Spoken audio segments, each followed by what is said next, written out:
I wheeled this Jeep for 5 years, and somehow it didn't ruin my life. Watch the front. Because Jeep builds usually mean two things: overbuilding or never wheeling. I wheeled it stock on some of the hardest trails out there, and then I upgraded what actually broke or was completely worn out. This is the very first time I took the Jeep off-road, completely stock at Badlands in Indiana. No winch, no mods, no ducks. The only thing I put on this was a freaking license plate.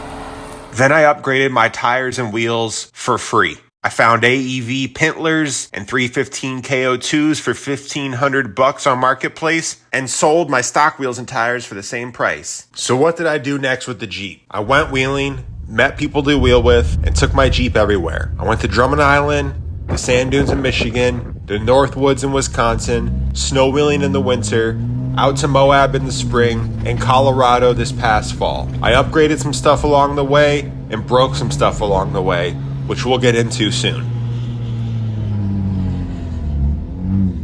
If you're new here, my name's Shane, and this is my channel, Seek to Open. My goal is to create and inspire off-road adventures. In this video, I'm covering everything I've done with my Jeep, from pushing it to its limit stock to carefully upgrading parts that broke or got wore out. I'm sharing plans for what I need to fix, where I'm going next, and what I'm doing to the Jeep next. If you just bought a Jeep or you're thinking about getting one, this video should be useful to you. And every clip here comes from a full-length adventure video on my channel. So if you want the full story or want to see the rest of the adventure, I'll link to some of those along the way. Make sure you're subscribed so you don't miss the next video. And make sure you watch till the end of the video, because I have a question that I need your help with. Something broke on my Jeep and I have two options. You done made it harder for everybody else now. Hey? You chipped the rock upright. So right after buying my Jeep, I talked about how I did the wheels and tires. The other thing that's common for people to do right away is a lift. There's cheap lifts and there's expensive lifts. I wanted to do something in the middle ground, not something too cheap, not something too expensive, but I already had the Rubicon lift, which came from the factory, and tearing it off right away just didn't make sense to me. So I waited, and once I found out how capable the Jeep was as is, I didn't see a reason to upgrade it. I did add a winch to the Jeep, and I use it all the time. A winch is something that I'd recommend over everything. They don't come from the factory, but they should, because they are needed on every Jeep before you even think about going off-road. In the description, I have links to winches that I trust. These are ones that I own, my friends own, or I've seen used successfully out on the trails.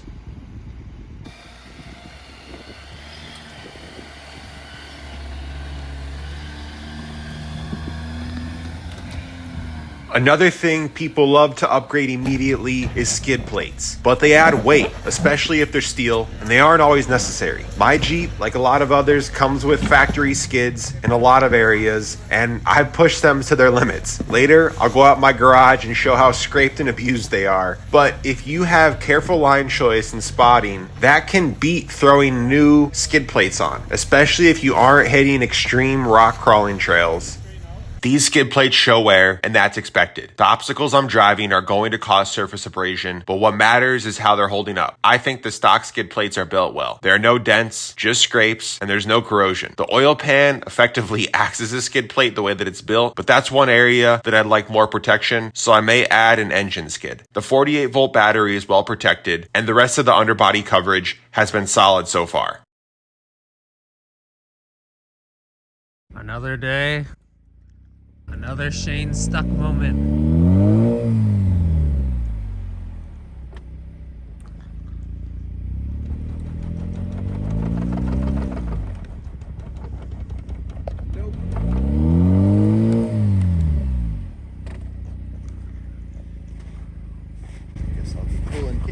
One of the things I started to realize when I was out wheeling is that whether I had 37s or a lift, I would still be getting stuck on the same things that I was getting stuck on now. It wouldn't fundamentally change what trails I was able to go and do. It might make certain lines a little bit easier, but that wasn't necessarily something that I was super interested in. I just wanted to go out and push the thing and try to break it, right? Obviously trying to be smart, but putting it in situations where it could break is part of the fun. And I just wanted to go out and push it. So I was fine with what I had, And wearing those things down until they needed to be upgraded is what I did, but I knew my next test, going to Moab, would be the first real test where I'd really get to push it to the limits in the mecca of off-roading.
When I got to Moab, we came down Rose Garden Hill. Our route took us across Colorado on the Cocopelli Trail, so we hit this section coming down instead of up. It was the most intense stretch for this trip and my Jeep in general. It was very off camber. At one point, I was tilted 35 degrees to the driver's side in my roll. Other obstacles on this trip were harder, but this section really tested the Jeep. I've got a full video on it, but for now, here are some full clips to show what it was like. After that trip and this day, I started making a few changes to the Jeep that were needed and removal of some parts. Hold that line. Coming down.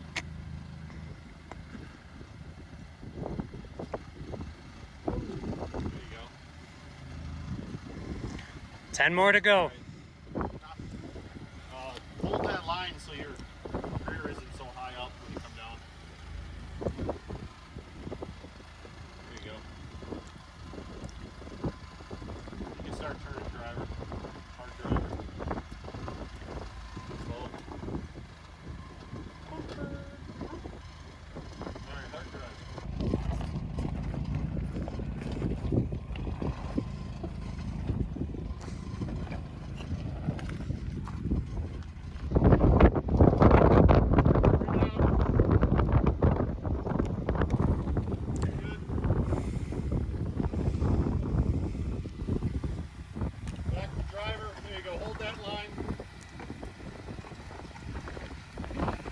Watch the front. Okay. It's just a big rock. Ooh. Good.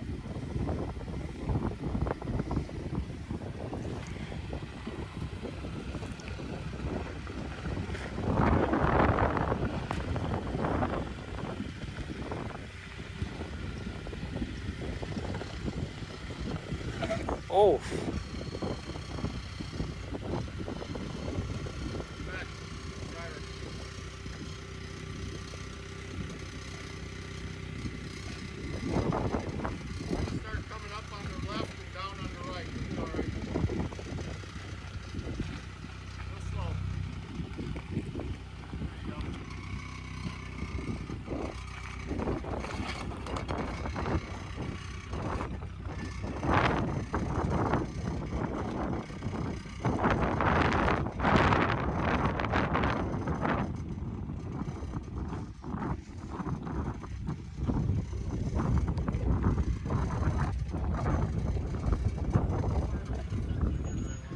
No. Hold there for a second.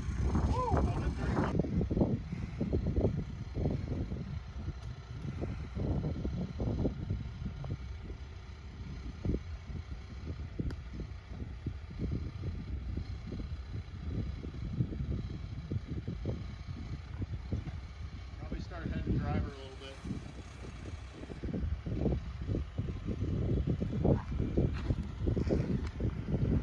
Yeah, almost done.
What's up?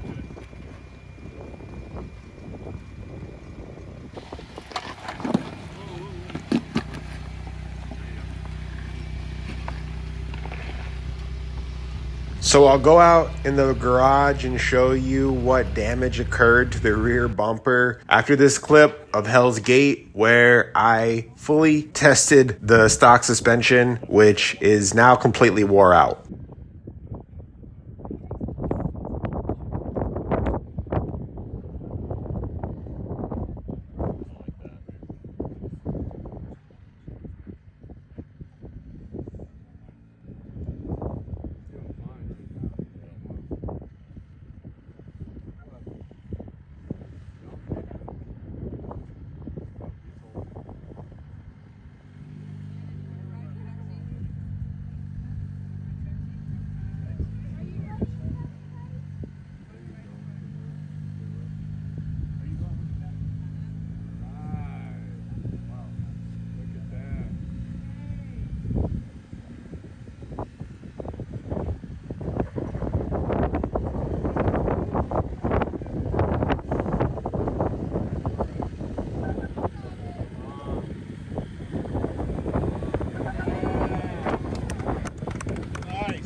This is where this bumper kind of gives out.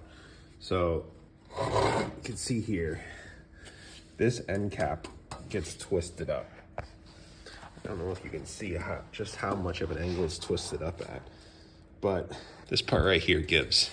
So there's a plastic insert that comes in here for the license plate.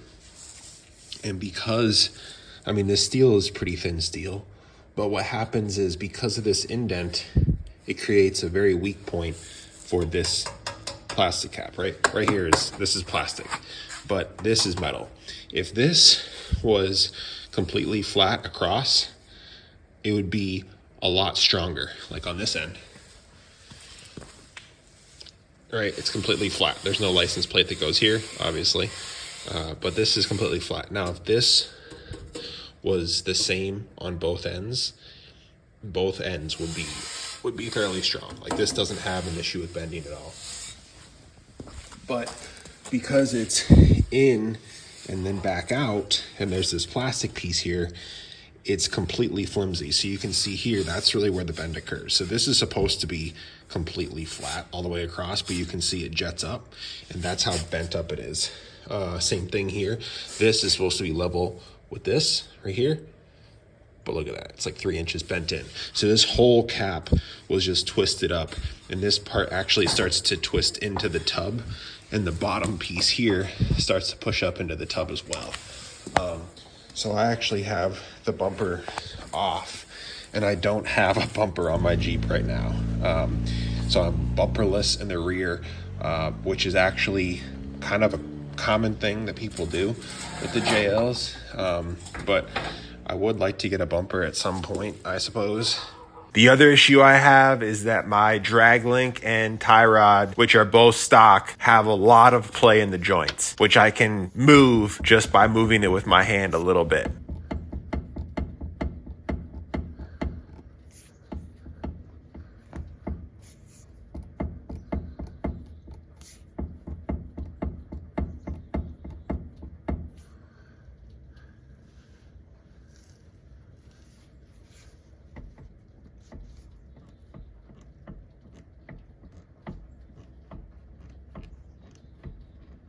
So after all that wheeling on the stock suspension, I finally decided it was time for a lift. I went with the Clayton Off-Road Overland Plus kit using their 1.5-inch springs. And it's been exactly what I was looking for. I got to test it in the San Juans of Colorado, where I put 3,000 highway miles and tough off-road miles on trails like Black Bear Pass and Poughkeepsie Gulch. This kit comes with fully adjustable control arms and track bars. I won't need to replace major components if I did want to to go higher, I'll just need to adjust the arms and track bars lengths. For example, if I wanted to put on the 2.5-inch coil springs from Clayton, I could do that. All their parts are made in the USA, and the quality is immediately obvious. They're much thicker arms than the stock components, and the ends are much beefier too. They are maintenance-free bushings, so you don't have to grease them, which means less upkeep and long-term durability. You do have to give up a small amount of off-road flex compared to greasable joints, but the trade-off is excellent on-road handling and reliability. For a Jeep that sees highway miles and trail use, you want that balance between off-road and on-road. If your Jeep's strictly trailered and you're chasing max flex, there are definitely options out there that make more sense for you. But if you have a true all-purpose JL, something that's driven hard on-road and hard off-road, this kit is one of the best options out there. It's on a very short list. So the off-road performance is still excellent. The flex is absolutely there. I saw that in Colorado, and I have no doubt that I'll see that on trails in the future. For shocks, I paired the lift with the Bilstein 5100s. They're an excellent entry-level shock. They offer, outstanding value. Bilstein is a proven name, and at this price point, it's hard to beat the performance and reliability that you'll get out of their product. If you're building a Jeep that needs to do everything well, on-road, off-road, be reliable, and get you back home comfortably, I think this setup is one that I can recommend. I put it to the test on my trip, and I'm not planning on changing any of the components related to what came in this kit anytime soon. On the drive out to Colorado, the Jeep drove great. I didn't have any shimmy or steering issues. All week wheeling with highway runs to and from base camp, I never felt anything. After the last day on the trails, we aired up and we were heading back to camp, and I felt a shimmy in the steering wheel around 60 miles an hour. I thought it might have been from mud that we went through on Last Dollar Road, and I had that occur before where I drove in deep mud on previous trips and felt some shimmy. So went to the car wash, cleaned that up, and it did help, but it was still there. So occasionally on my drive home, I felt it, but only a couple times. I did another wheeling trip to a local off-road park, and now I'm starting to feel it even at lower speeds occasionally. It's still not terrible, but it's definitely there. And if you've had death wobble, you know it can kind of be an unnerving experience. So I need to upgrade this stuff. I think that it might have been the full lock switchbacks on Black Bear and Hurricane Peak that may have accelerated the wear or just been the final straw in wearing out the steering linkage. But at this point, upgrading them is overdue. So this is where I need your input.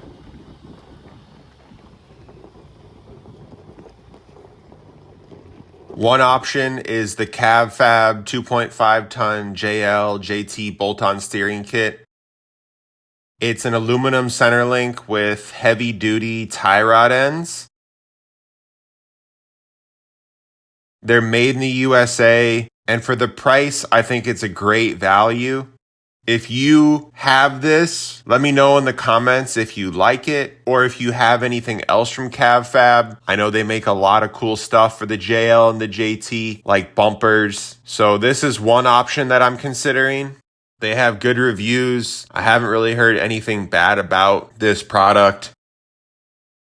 The other option is from Steer Smarts. They also have an aluminum center link option and a steel option with their own tie rod ends that they make. Their aluminum ones are on back order, but their steel center links are in stock. Both their aluminum and their steel use the same tie rod ends. They adjust differently. They don't use a jam nut on each end. They use a clamping system. I think that's probably the main difference. And then obviously Steer Smarts is making their tie rod ends, and those are going to be different as well. I've heard nothing but great things. Also all made in the USA, as you can see there, from Steer Smarts in Michigan. Yeah, so I think these are my two options. If you have a Steer Smarts components like their tie rod or drag link or their track bars, let me know in the comments if you like them. And I'll be upgrading the drag link as well as the tie rod from Steer Smarts if I go with this option. Their drag link is kind of interesting. They have this Griffin attenuator that will allow you